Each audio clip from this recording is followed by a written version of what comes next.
स्वागत है नंदा देवी जी, वक्तव्य प्रस्तुत कीजिए।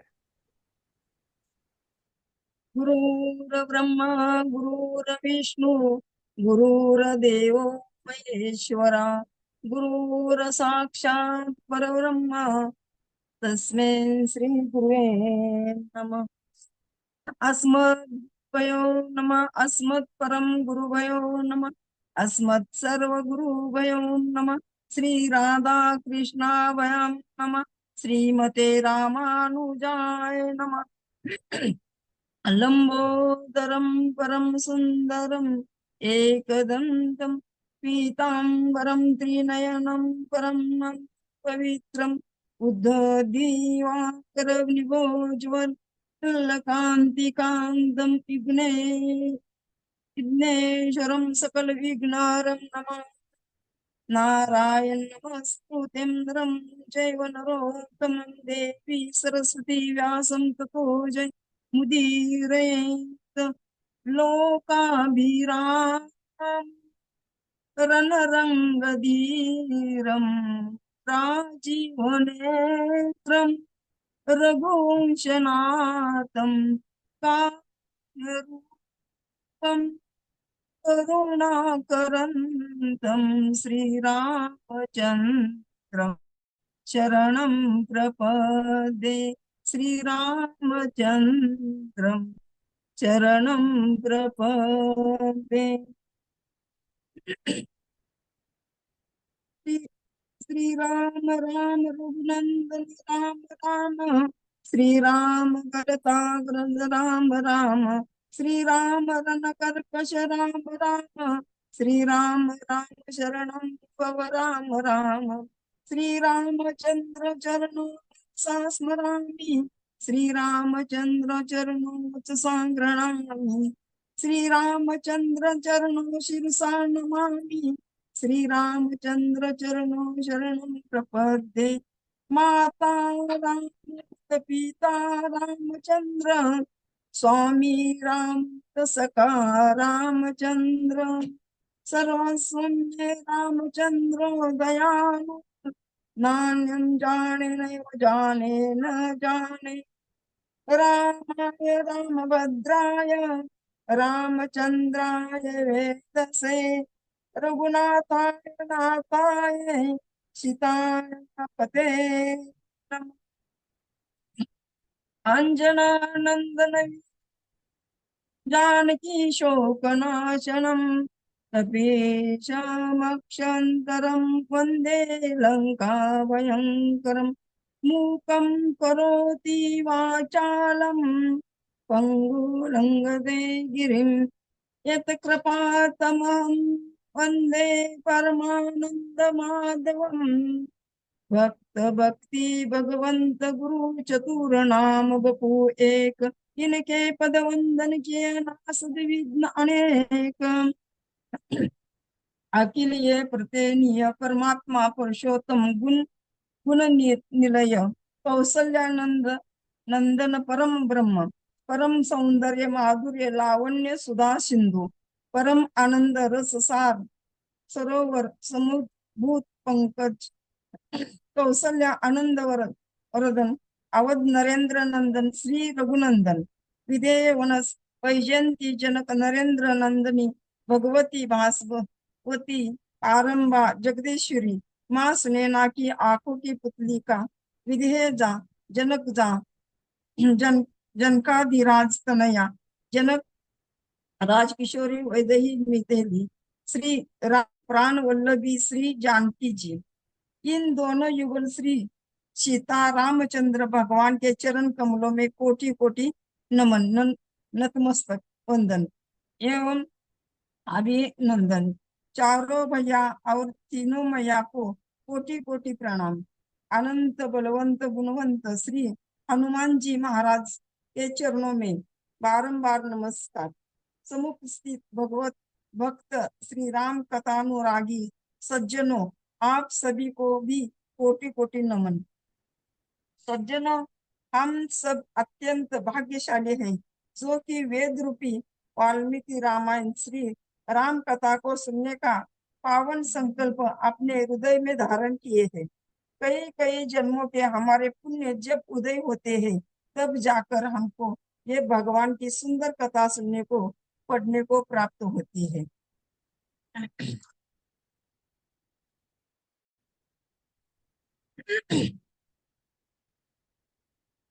आइए हम सब कथा यात्रा में प्रवेश करें। भगवान की यह कथा हम सबको प्राप्त हो रही है। यह कथा कब प्राप्त होती है? जब कृपा में भी कृपा हो जाती है, उसे कहते हैं विशेष कृपा। भगवान शंकर ने भी माया पार्वती से यही कहा है, हे देवी, अति हरि कृपा जाई पर होती, पाव दे यही मार्ग सोई। एक होती है सामान्य कृपा। सामान्य कृपा से संसार मिलता है, संसार का सुख वैभव मिलता है, घर द्वार मिलता है। सामान्य कृपा से रुपया पैसा मिलता है, सामान्य कृपा से पद प्रतिष्ठा मिलता है, लेकिन प्रभु की कथा नहीं मिलती। कथा तो केवल भगवान की विशेष कृपा से मिलती है। और हम सबका यह सौभाग्य है कि हम पर भगवान की विशेष कृपा हुई है। रामायण के सारे चरित्र अपने धर्म का पालन करते हैं। राम एक आदर्श पुत्र है। पिता की आज्ञा उनके लिए सर्वोपरि है। पति के रूप में राम ने सदैव एक पत्नी व्रत का पालन किया। राजा के रूप में प्रजा के हित के लिए स्वयं के हित को ही ये समझते हैं। वह अत्यंत वीरवान, तेजस्वी, विद्वान, धैर्यशील, जितेंद्रिय, बुद्धिमान, सुंदर, पराक्रमी, दुष्टों का दमन करने वाले, युद्ध एवं नीति कुशल, धर्मात्मा, मर्यादा पुरुषोत्तम, प्रजा वत्सल, शरणागत को शरण देने वाले, सर्व शास्त्रों के ज्ञाता एवं प्रतिभा संपन्न है। सीता का पतिव्रत महान है।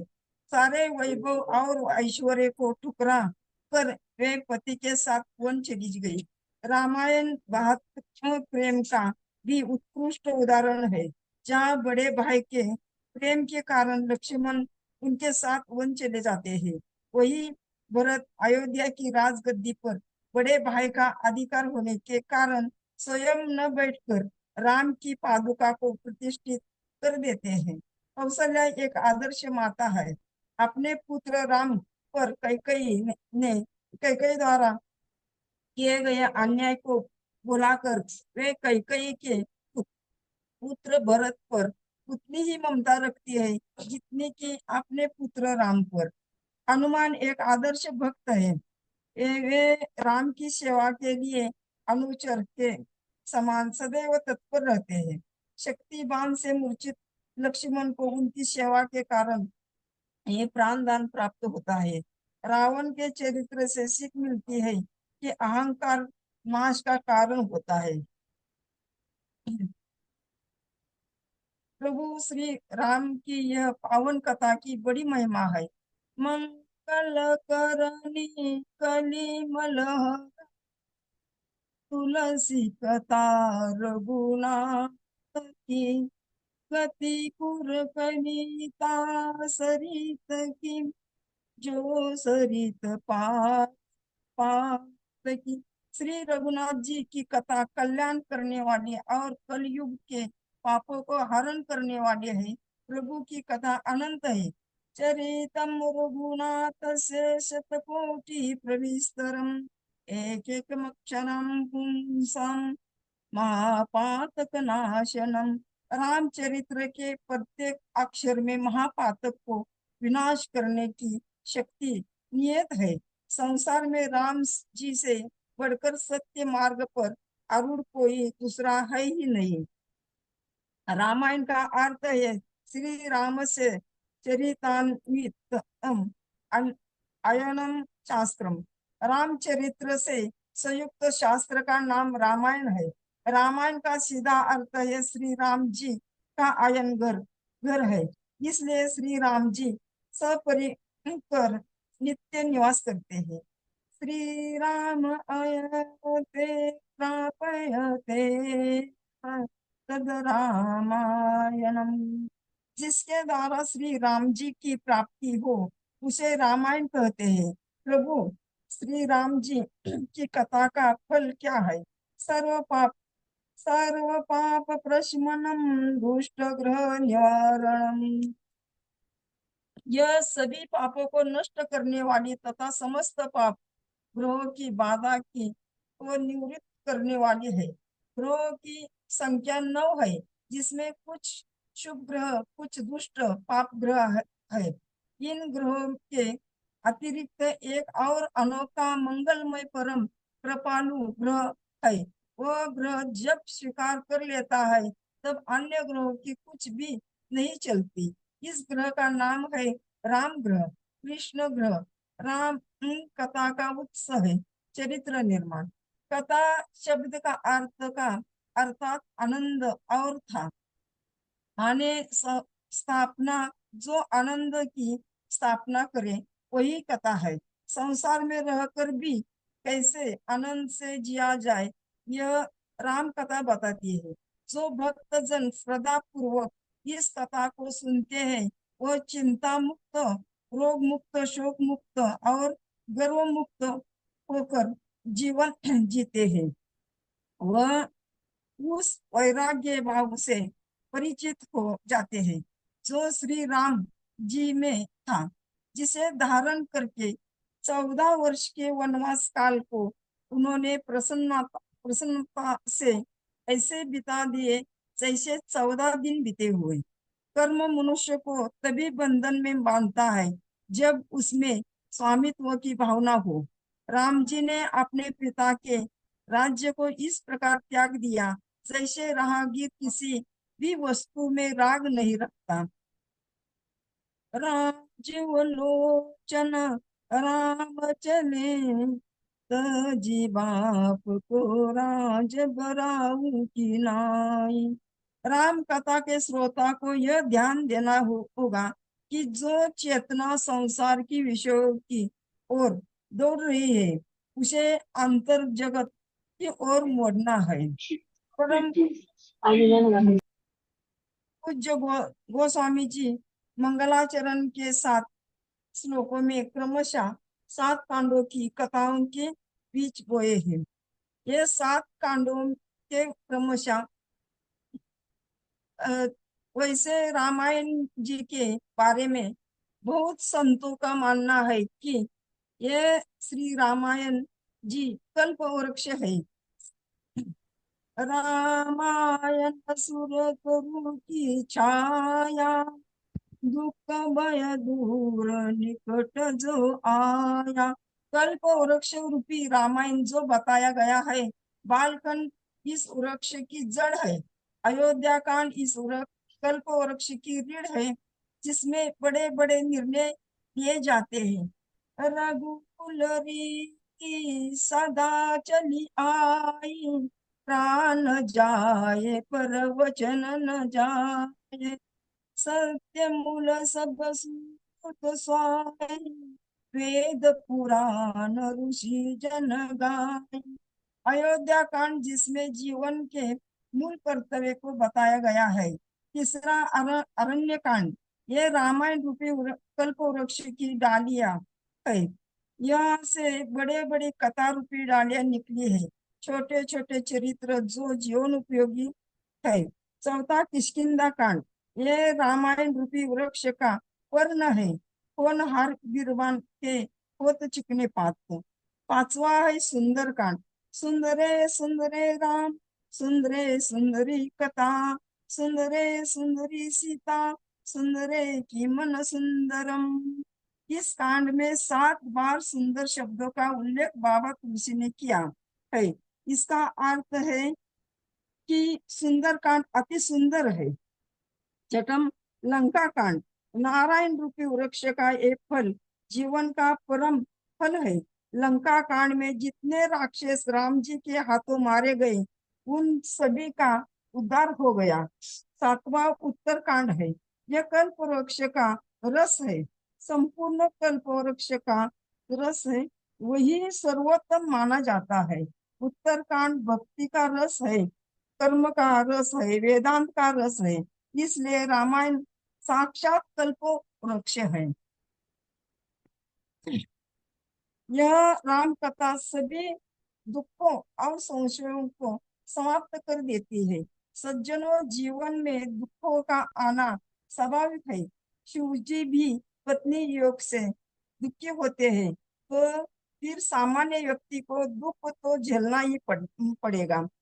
दुखी भयं गोप्रिय तो सती योग से अर्थात दुख से मुक्त शिवजी भी हुए। तब उन्होंने राम कथा श्रवण की, तब उन्हें शांति मिली। नाना नाना बांधी राम अवतारा, रामायण सतकोटि अपारा। संसार में राम कथा की कोई सीमा नहीं है। कथा ये अनंत है, 100 करोड़ कहे अथवा अपार रामायण है। फिर भी तुलसी राम कथा लिख रहे हैं, क्योंकि कोई तो कारण होगा। राम रामचरितमानस की रचना करने का निर्देश उन्हें भगवान शिव से मिला। एक समय योगीराज नारद जी दूसरों पर कृपा करने के लिए समस्त लोकों में विचरित हुए। सत्य लोक पहुंचे, वहां मूर्तिमान वेदों से गिरे हुए सभा भवन में मार्कंडेय आदि मुनि जनों से बारंबार स्तुति करते हुए ब्रह्मा जी को साष्टांग प्रणाम किया और भक्ति भाव से स्तुति की। नारद जी ने ब्रह्मा जी से कहा कि हे आप, घोर कलयुग के आने पर मनुष्य पुण्य कर्म छोड़ देंगे और सत्य भाषण से विमुख होकर दुराचार में प्रवृत्त हो जाएंगे। वे दूसरों की निंदा में तत्पर रहेंगे, दूसरों के धन की इच्छा करेंगे। अंततः इन नष्ट बुद्धियों का परलोक किस प्रकार सुधरेगा, वह आप बतलाए। ब्रह्मा जी तब बोले, पूर्व काल में भक्त वत्सल पार्वती जी ने श्री राम तत्व जिज्ञासा से भगवान शंकर से विनय पूर्वक प्रश्न किया था। तब अपनी प्रयास से महादेव जी ने इस गूढ़ रहस्य का वर्णन किया था। वह उत्तम रामायण नाम से प्रसिद्ध है। रची महेश निज मानस राखा, पाई सुसमय शिव सन भाषा। तुलसीदास जी महाराज जिनके द्वारा आज जगत में वही चरित्र प्रकाशित होकर हम लोगों को श्री राम सम्मुख कर रहा है। शिव जी ने इसे रचकर अपने मन में रखा और स्व अवसर पाकर पार्वती से सुना। ज्ञान घट ज्ञान घाट, जहाँ भगवान शिव माता पार्वती को कथा सुनाते हैं। कर्म घाट पर जहाँ श्री यज्ञवल्लभ जी भारद्वाज जी को कथा सुनाते हैं। भक्ति घाट, काकभूषण जी गरुड़ जी को कथा सुनाते हैं। शरणागति घाट, श्री तुलसीदास जी श्री हनुमान जी को सुना रहे हैं।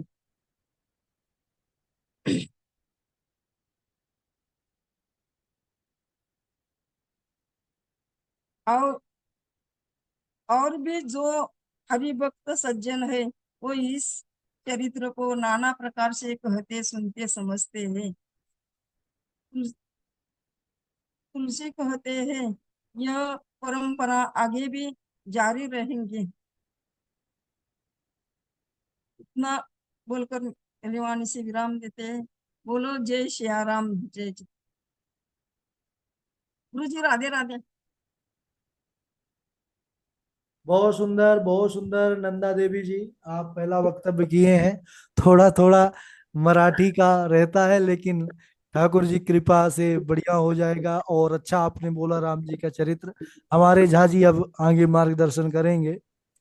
बहुत बहुत सुंदर और पूर्व से उत्तरोत्तर बहुत सुंदर होने की उम्मीद है। श्रीमद् भागवत की कथा भी हम सुने थे और आपके मुखारबिंद से राम कथा भी, तो पूर्व की अपेक्षा उत्तरोत्तर बहुत ही अच्छा होता जा रहा है।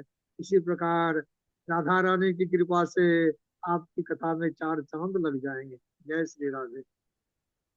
राधे राधे सभी को। खूप छान झाला, खूपच छान झाला. राधे राधे सभी को, जय श्री कृष्ण, जय श्री राधे राम। राधे राधे राधे।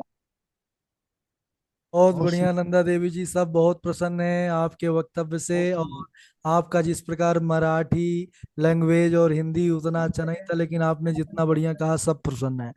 और रघुनाथ जी की कृपा बनी रहे और आप ऐसे ही बढ़िया से बढ़िया वक्तव्य करते रहे, बहुत अच्छा। ठीक है, समय भी हो चुका है। आज की कथा के रिगार्डिंग, श्लोकों का रिगार्डिंग थोड़ी देर से ग्रुप पर आ जाएगा। आप लोग मेहनत करिए, खूब परिश्रम करिए, भक्ति भाव के साथ कथा तैयारी करिए, बहुत अच्छा होगा। कृष्णाय वासुदेवाय हरे परमात्मे